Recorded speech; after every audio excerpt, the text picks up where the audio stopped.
Na quinta-feira, 11 de junho, o enfraquecido e quase ex-primeiro-ministro britânico Keir Starmer recebeu mais uma má notícia.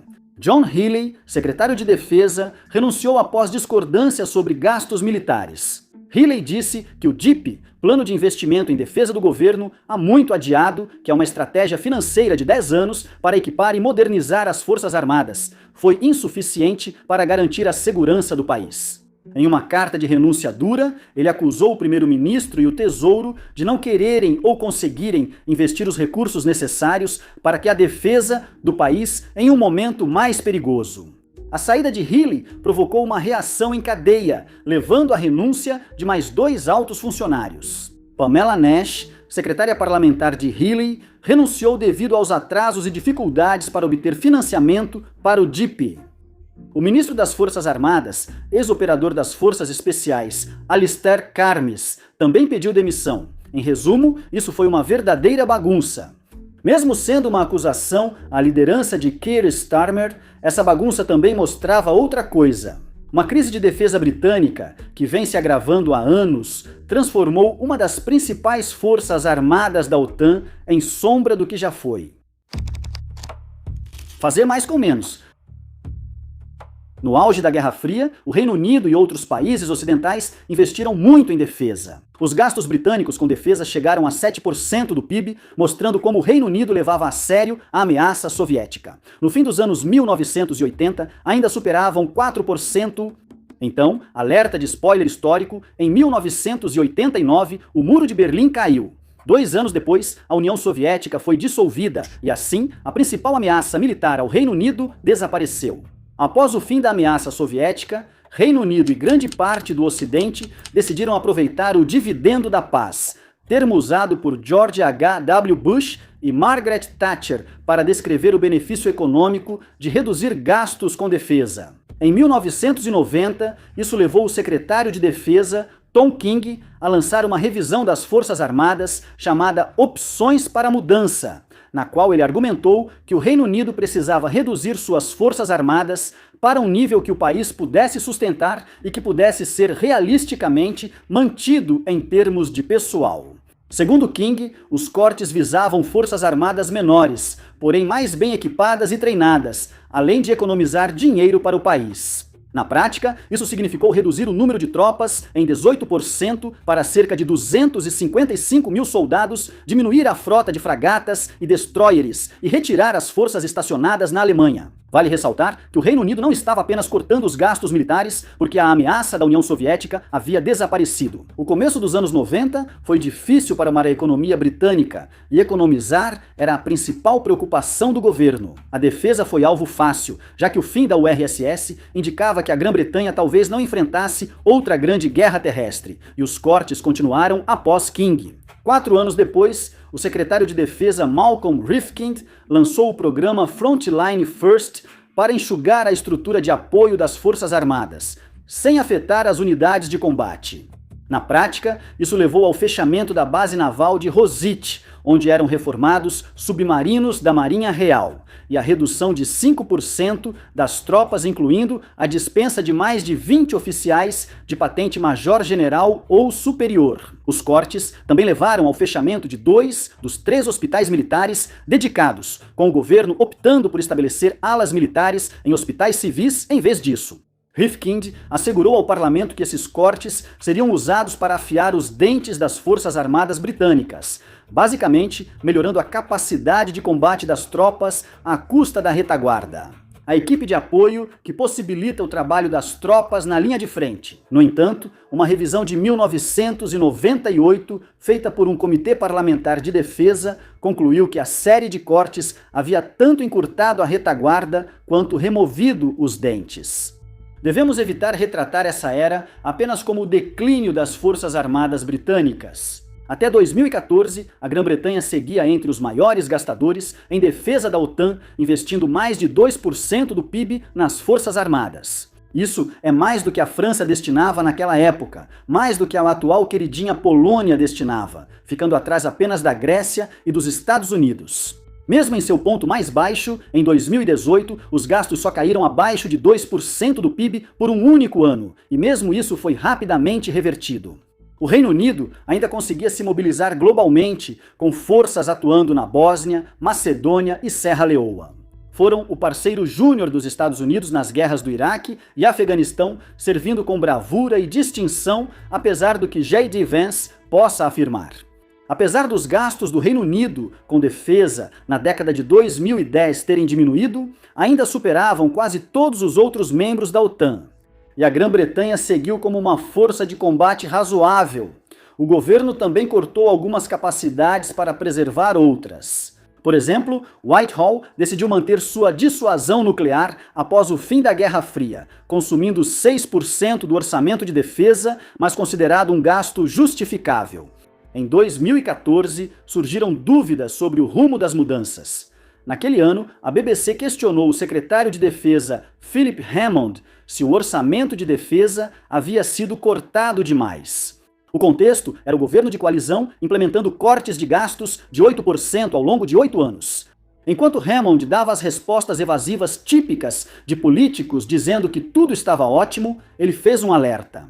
Ele disse que, com orçamento de defesa ainda menor, o Reino Unido talvez não cumpra compromissos internacionais. Como o vídeo não se chama "O orçamento de defesa do Reino Unido é brilhante, viva o rei", você já deve imaginar o que aconteceu depois. Apesar do orçamento se manter em 2%, quase não houve crescimento.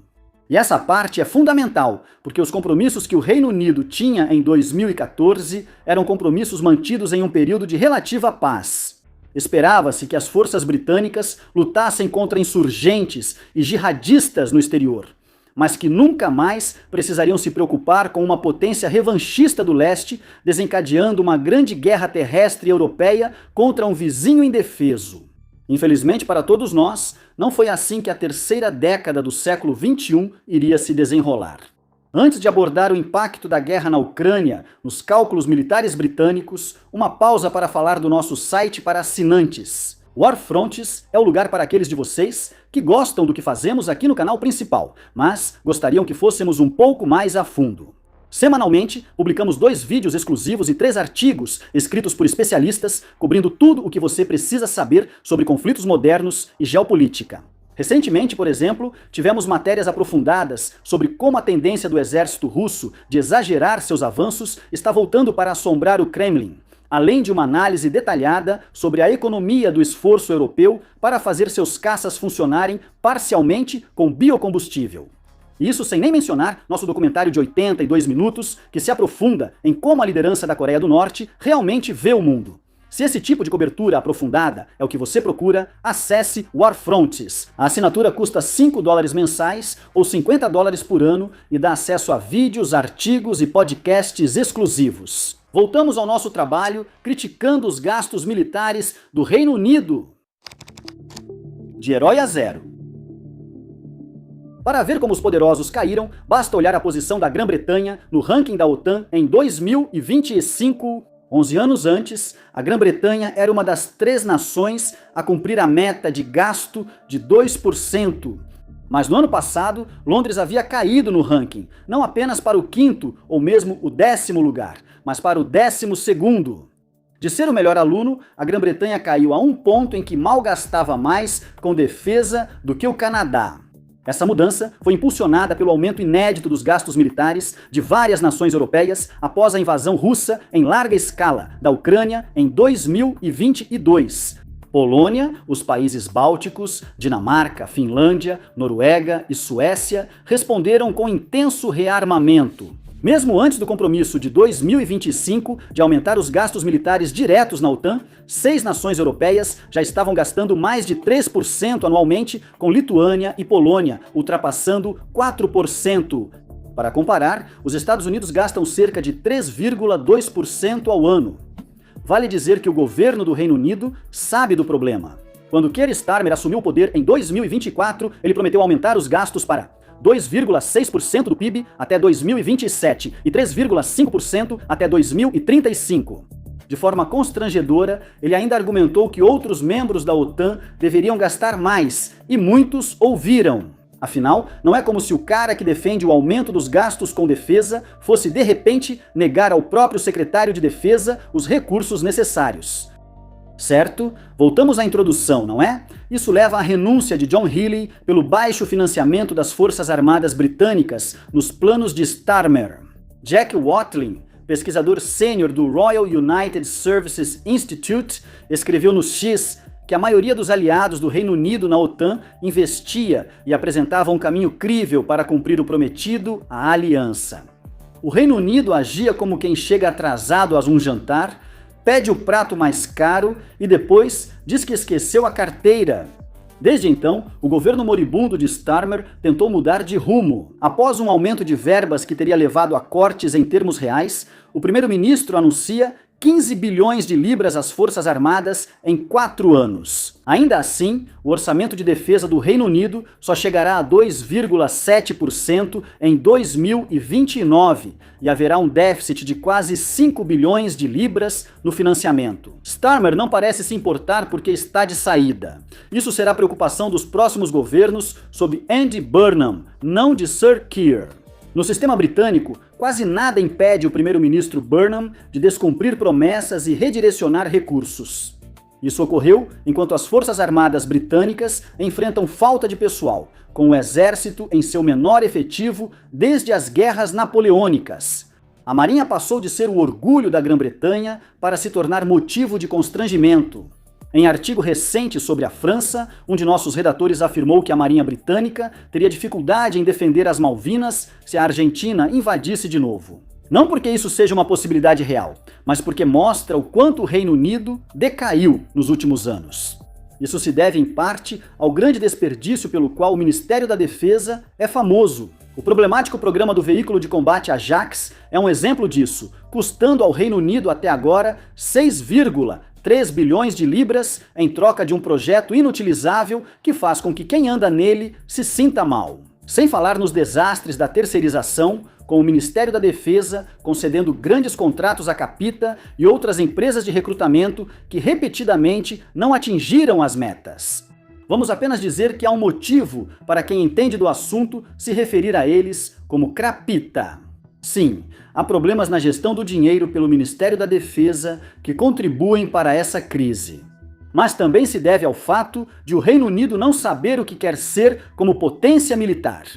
A Grã-Bretanha atualmente busca ter tudo: dissuasão nuclear, bases externas, papel no Indo-Pacífico, desenvolvimento de caça de sexta geração, apoio a submarinos nucleares australianos e força de combate pronta para atuar globalmente.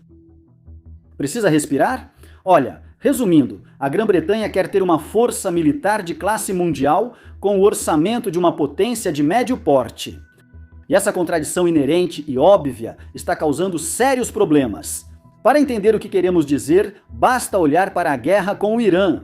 Em 1º de março, um drone Shahed, possivelmente lançado pelo Hezbollah, atingiu a base da Força Aérea Real em Akrotiri, Chipre, causando pequenos danos. Ninguém se feriu, mas isso mostrou a atual impotência britânica, se é que já vimos uma.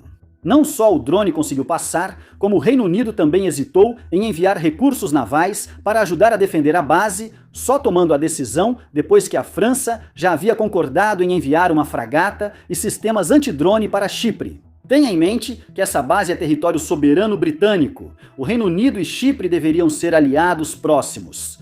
Permitir que a França oferecesse ajuda antes do Reino Unido deveria ser humilhante. A guerra com o Irã mostra o que pode ocorrer se o governo britânico não levar essas questões mais a sério. Sem gastar o dinheiro necessário para sustentar suas ambições, o Reino Unido pode enfrentar mais humilhações no futuro. Um mundo mais perigoso. Então, no verão de 2009, a vigilância britânica perdeu de vista um submarino nuclear russo depois que ele deixou a sede da antiga Frota do Norte soviética em Sveromorsk. Londres só o detectou novamente após 3 semanas, enquanto patrulhava o Atlântico. Não se sabe o que fez ou onde esteve nesse período. O incidente só veio à tona em 2010, durante uma disputa no governo para salvar o Nimrod MRA-4, nova geração dos aviões espiões britânicos, que monitoravam submarinos russos. Embora o projeto estivesse atrasado e muito acima do orçamento, principal motivo citado pelo governo para o cancelamento, algumas das aeronaves já estavam prontas para entrar em serviço. Embora seja debatido se foi uma decisão financeira sensata, dado o estágio avançado das aeronaves e o investimento feito, é indiscutível o impacto na capacidade do Reino Unido de monitorar submarinos russos.